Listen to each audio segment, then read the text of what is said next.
Queridos, vamos abrir a palavra de Deus no Evangelho segundo Mateus, capítulo de número 8. Mateus 8.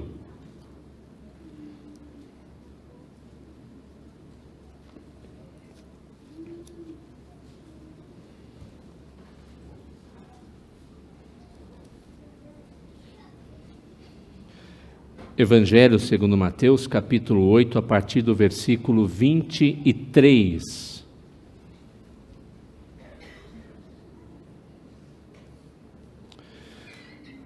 A mensagem dessa noite tem o título que é uma pergunta: quem é este homem? E baseando-nos nesse texto, veremos o que a palavra de Deus nos ensina. Mateus 8, 23. Quem é este homem?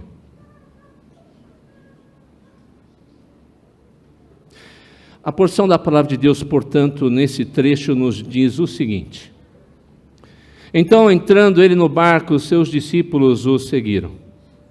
E eis que sobreveio no mar uma grande tempestade, de sorte que o barco era varrido pelas ondas.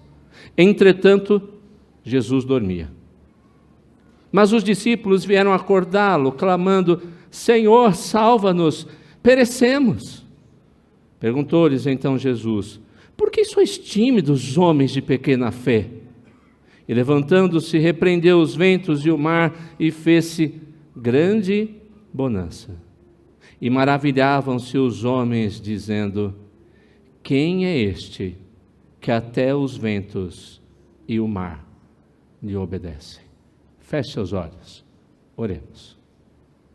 Bendito e amado Senhor das nossas vidas, Criador, Redentor, Salvador, aquele que se importou conosco um dia a ponto de dar o seu único Filho, para que pudéssemos ter vida eterna, para que pudéssemos andar em novidade de vida, e para que esse objetivo pudesse ser alcançado, nos deu a sua palavra e o poder do Espírito Santo para entendê-la, para praticá-la em nosso viver.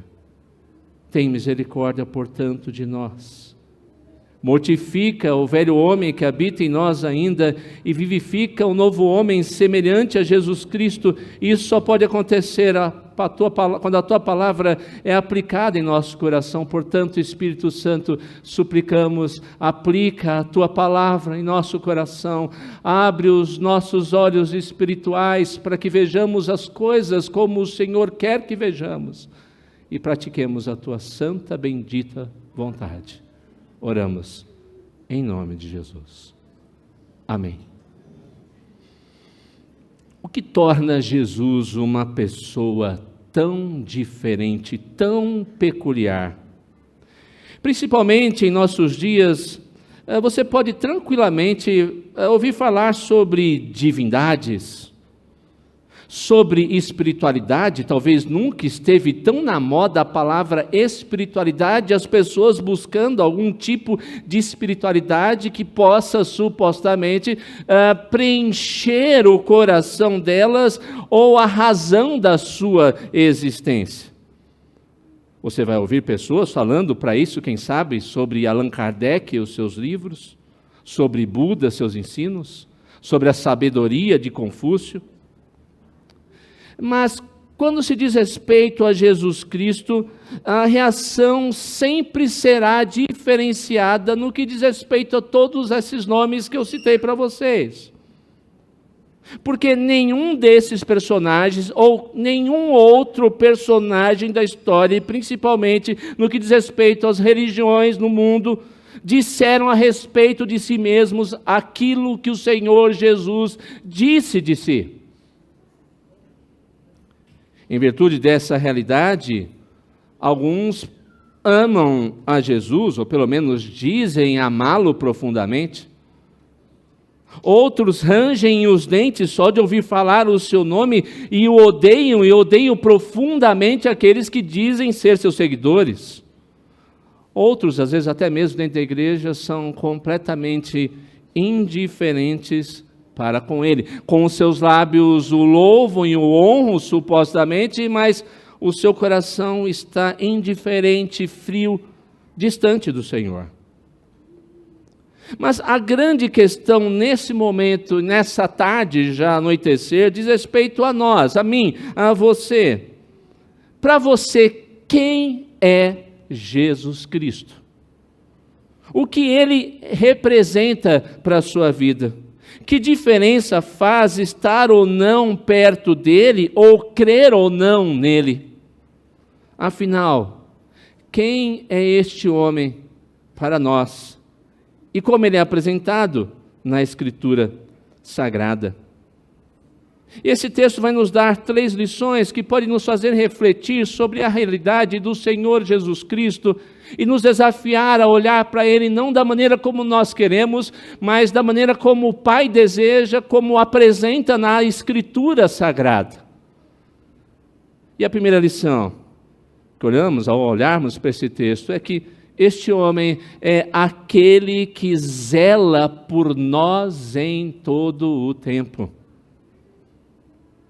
Se olharmos para o ministério de Jesus, não precisamos ficar presos apenas ao Evangelho de Mateus, se olharmos para os outros evangelhos também, não há como deixarmos de notar o quanto o ministério de Jesus era árduo, pesado, humanamente falando, cansativo. As necessidades dos homens rodeavam o Redentor o tempo todo. E ele queria ao mesmo tempo servir aqueles que vinham a ele e que sua miséria, fruto do pecado dele, precisavam. O seu grande objetivo de vida era servir a Deus o Pai e servir ao seu próximo.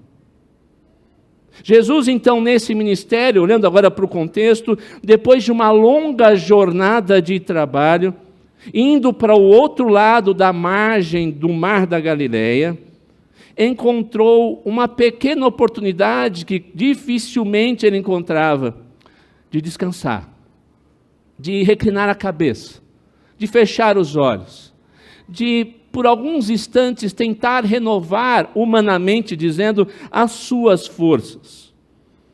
Arruma talvez ali um travesseiro, inclina a sua cabeça, e o texto bíblico nos diz que ele dorme, porque o nosso Deus é 100% Deus e 100% homem.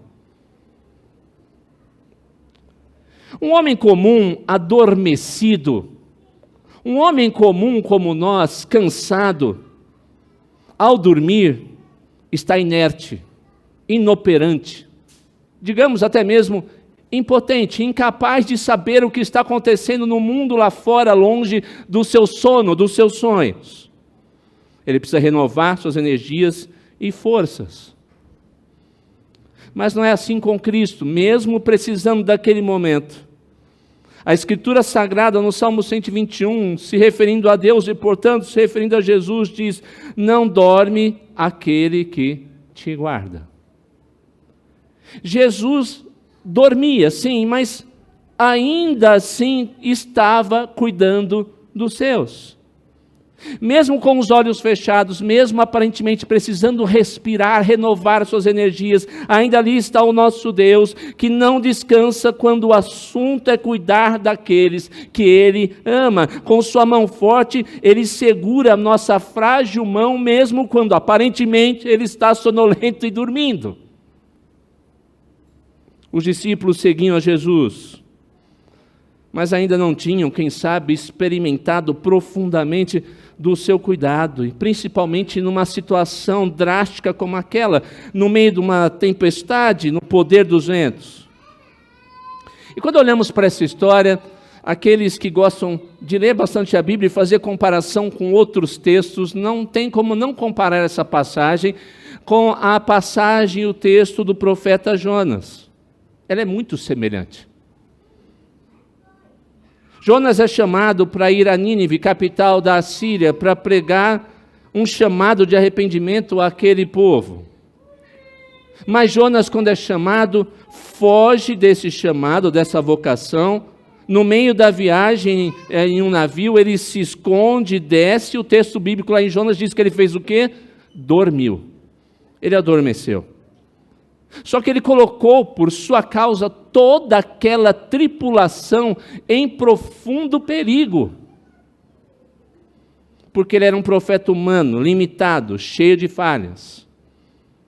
Mas aqui os discípulos estão diante do grande e perfeito profeta do Senhor. Vocês se lembram que Jesus, em seu reinado, como redentor, mediador, melhor dizendo, ele tem 3 ofícios específicos. Ele é rei para sempre, ele é sacerdote para sempre, e ele também é profeta para sempre. Jesus é um profeta. Ele veio ensinar a palavra de Deus, ele veio aplicar de maneira clara o que a palavra de Deus quer dizer para a nossa vida. Mas enquanto Jonas, o profeta humano limitado, está cheio de falhas, está dormindo porque tem medo, o Senhor está dormindo e agindo. O Deus homem se desperta e acalma e ordena que os ventos cessem, a tempestade cesse. Veja, Jonas dorme para fugir da sua vocação. Eu não quero ir para lá e não quero cumprir o que Deus está me ordenando.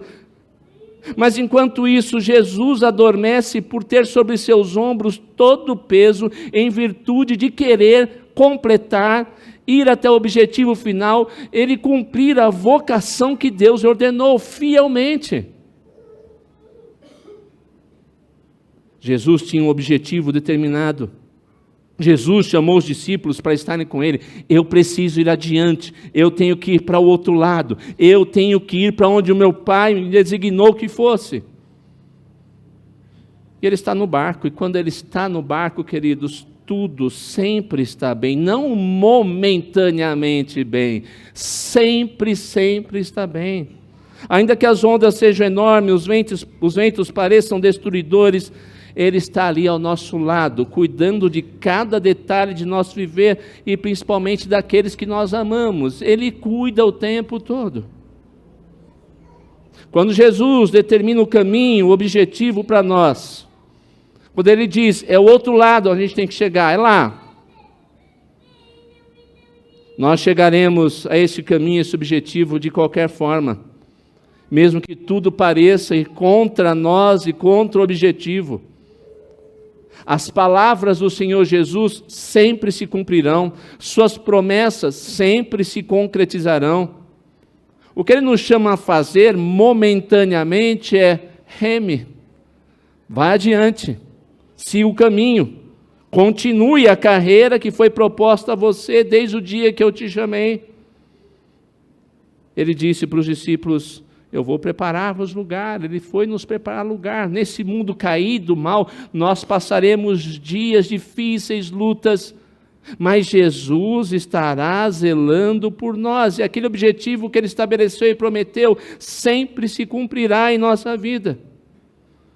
Portanto, para aqueles que sabem o objetivo da carreira cristã que Jesus estabeleceu, jamais se desesperarão no meio dessa carreira, pois sabe que o Senhor Jesus que está no barco, que parece indiferente, que parece dormir, que parece não ligar para a situação, está agindo poderosamente a favor do seu povo e dos seus filhos. Ele é o Deus que cuida e zela. É este o homem que está no barco, é este o homem que está ao meu e ao seu lado em todo o percurso e na nossa trajetória cristã. O problema ocorre, queridos, quando nós temos o mesmo olhar que os discípulos tinham aqui. A mesma limitação ou miopia espiritual que aqueles homens naquele momento possuíam. Ao contemplar Jesus dormindo, eles pensaram nele apenas como um homem comum, coitado, está cansado, precisa dormir. Um homem faminto. Alguém que precisa renovar suas energias, como outro homem qualquer.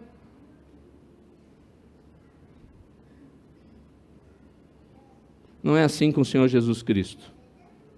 A Bíblia diz que Ele se esvaziou, vive para agradar a Deus, vive para agradar aos outros. Um fraco conhecimento a respeito de Cristo, Um conhecimento superficial a respeito do Redentor fará com que nossa vida seja vazia, limitada, melancólica, depressiva, mas quando a nossa visão é a visão que Deus estabeleceu para termos a respeito dele, que bênção temos! Quando conhecemos a Cristo e sabemos quem é aquele que está no barco, quando tiramos as lentes, os nossos óculos limitados, carnais, e olhamos as coisas com as lentes do Senhor, nós entregamos a Ele tudo para que Ele guie todo o nosso viver, mesmo que aparentemente Ele esteja dormindo.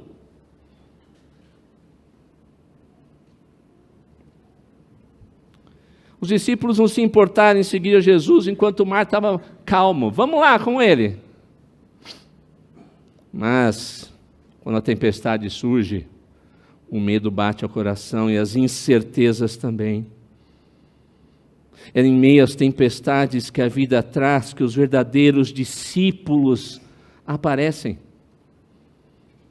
Durante o trajeto houve percalços que trouxeram dúvidas e incertezas, mas ainda assim Jesus estava perto. Como é bom contar com a companhia de Jesus, principalmente quando a situação parece extremamente difícil e parece que nós vamos afundar, sossobrar no meio do mar. Na presença de Jesus, as mais terríveis tempestades se tornam em paz, porque este é o homem que zela por nós, que zela pelo seu povo, que zela pela igreja. Não dorme aquele que te guarda, mesmo que os seus olhos carnais queiram insistir e dizer, parece que ele está dormindo. Não, aparentemente de olhos fechados, Ele está cuidando de mim e de você em todo o tempo do nosso viver. Segunda lição, quem é este homem? Ele não é apenas aquele que zela, é aquele que tem todo o poder. O capítulo 8 de Mateus é uma descrição resumida do poder de Jesus. Se você ler, não vamos ler agora, mas parar, tiver tempo para dar uma lidinha na sua casa, você vai perceber que primeiro Jesus, ele traz cura para o homem, mostrando o seu poder sobre a estrutura física do ser humano. Ele cura um leproso, ele cura um paralítico, ele cura a sogra de Pedro. Ele também mostra, como nesse texto, o seu poder sobre os elementos da natureza que ele criou. Ele acalma os ventos, ele acalma o mar, ele dispersa a tempestade. E também mostra o seu poder sobre o mundo invisível e espiritual. Ele expulsa os demônios de um homem gadareno. O que Mateus está querendo dizer? Vocês estão diante de um Redentor, não de um Redentor qualquer, de um Redentor todo-poderoso. Não há limite para Ele, seja sobre o visível e o invisível, sobre aquilo que está próximo, sobre o vasto universo, sobre tudo que conhecemos e até aquilo que não conhecemos. Ele tem todo o poder.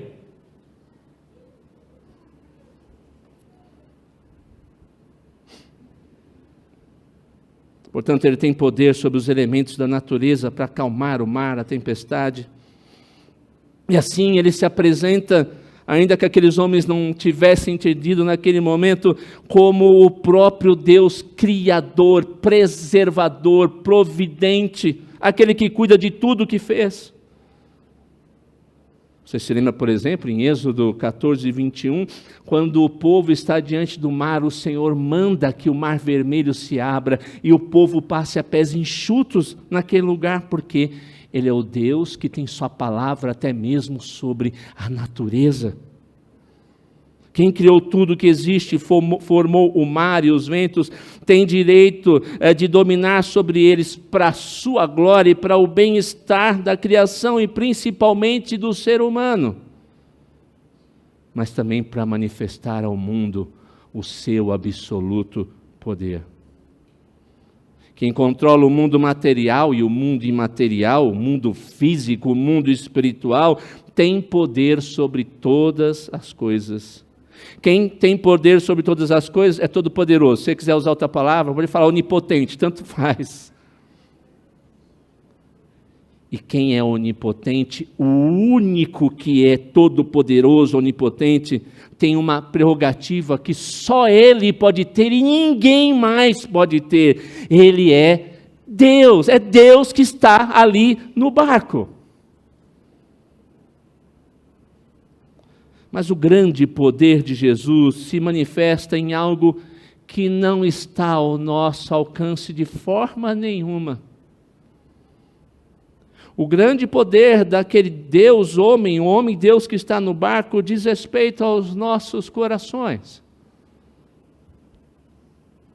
Mais adiante, em Mateus, que escreve o Evangelho, o coletor de impostos, o publicano, é chamado pelo Senhor Jesus. Jesus diz: segue-me.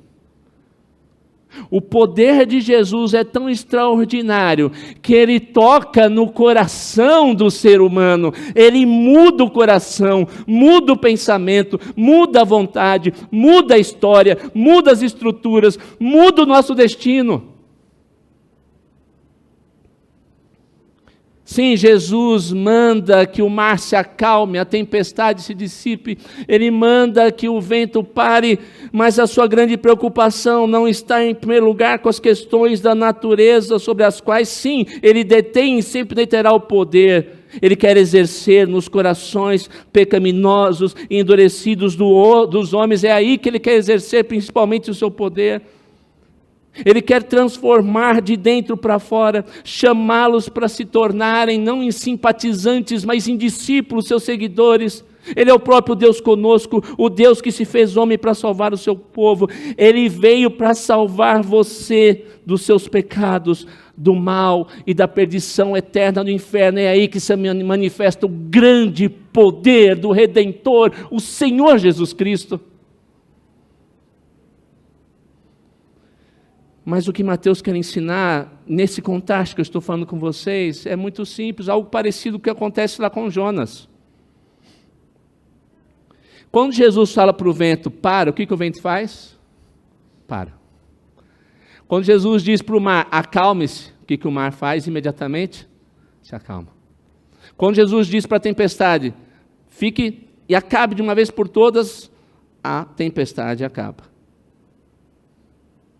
Os ventos, as ondas, a tempestade, ouvem a sua voz, sossegam imediatamente. Mas veja o contraste que Mateus quer mostrar.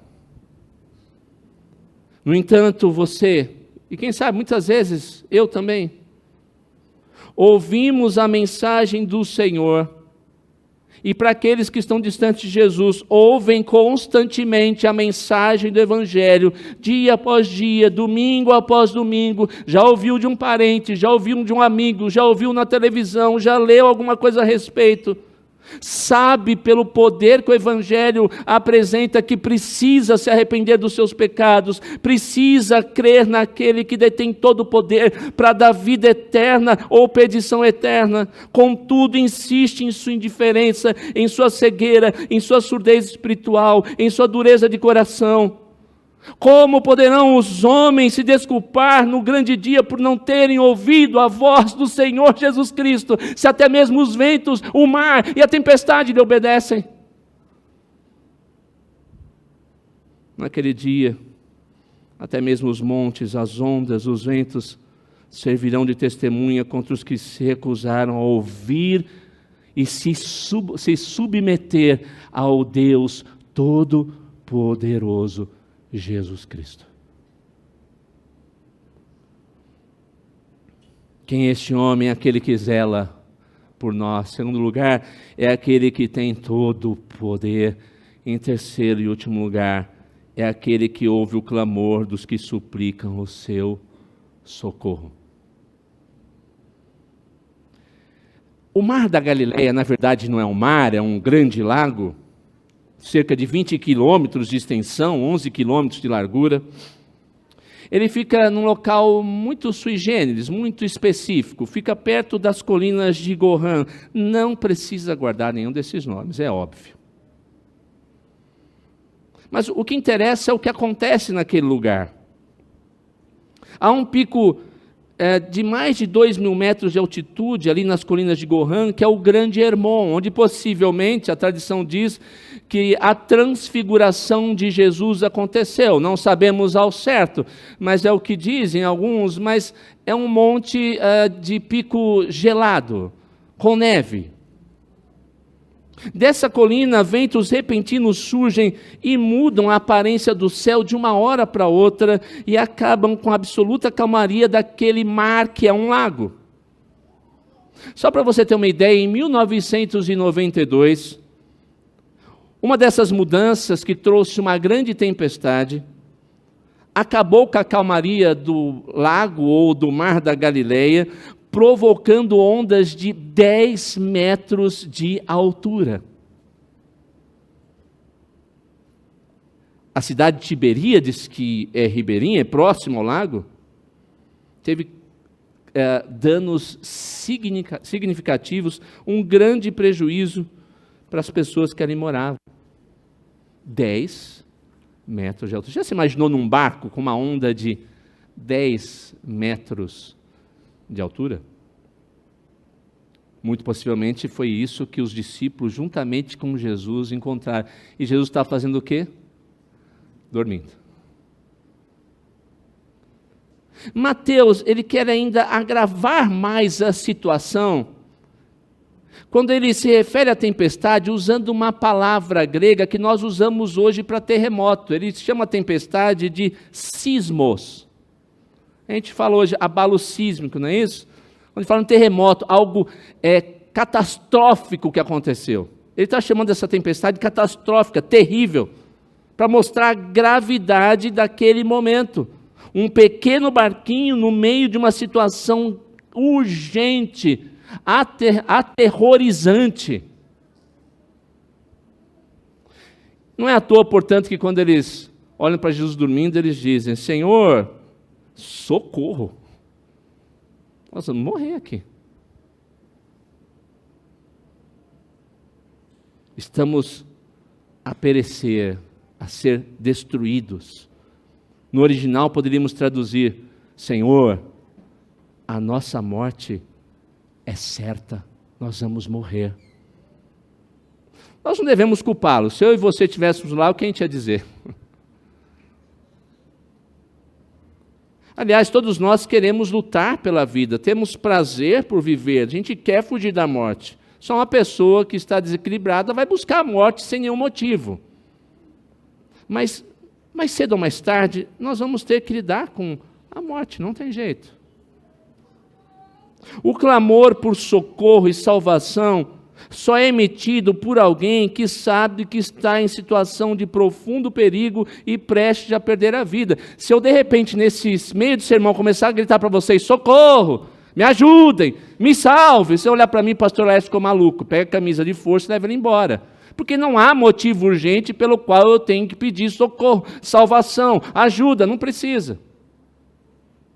Mas quando você ouve alguém no meio da rua dizendo: socorro, me ajudem, eu não tenho mais força, eu vou morrer, no mínimo você vai ficar preocupado com aquela situação. Somente tolos gritam por socorro quando dele não precisam. Se alguém grita por socorro sem precisar, vai acontecer aquilo que acontece com a história do pastor e o lobo. Vocês lembram disso, né? Essa história é bem conhecida. O pai chega para o filho, é mais ou menos essa história, né? Talvez esteja um pouco adaptada, fala: está na hora de você ser pastor aí, né? Então, olha, mas você ainda é muito novo. Quando o lobo chegar, grita, fala: o lobo, olha o lobo, e a gente vem ajudar você. Vamos resumir bem a história. O menino faz isso por 3 vezes. E quando o lobo chega de fato, ele grita: o lobo, e todo mundo diz: esse menino está com brincadeira, deixa ele lá. E o lobo faz o quê? Ele devora as ovelhas. Porque no momento em que realmente era para gritar por socorro, as pessoas já não acreditavam mais nele. Quando a gente grita por socorro, de verdade, é porque nós estamos numa situação de penúria absoluta. Então Jesus acorda e pergunta: por que vocês estão com medo? A palavra no original poderia ser traduzida: por que vocês estão tão covardes e têm uma fé tão pequena? Porque a questão, queridos, não era a morte que os rondava, mas a certeza de que mesmo no vale sombrio da possível morte, o bom pastor estava no barco. E a palavra de Deus diz o que? Ainda que eu ande pelo vale da sombra da morte, não temerei mal nenhum, porque tu estás comigo. Jesus estava ali. Quando clamamos ao Senhor em meio à tempestade, Ele está perto e sempre nos socorrerá para trazer de volta a bonança. Ele está no controle. Ele nos ouve quando a única coisa que nos resta é um gemido no fundo da alma que clama: eu preciso do Senhor, eu não tenho mais nada e mais ninguém a quem recorrer, Senhor, me ajude. E quanto a nós, quanto a você? Em meio à tempestade, por que ou por quem você clama ou irá clamar? De onde virá o socorro que você precisa no dia mau?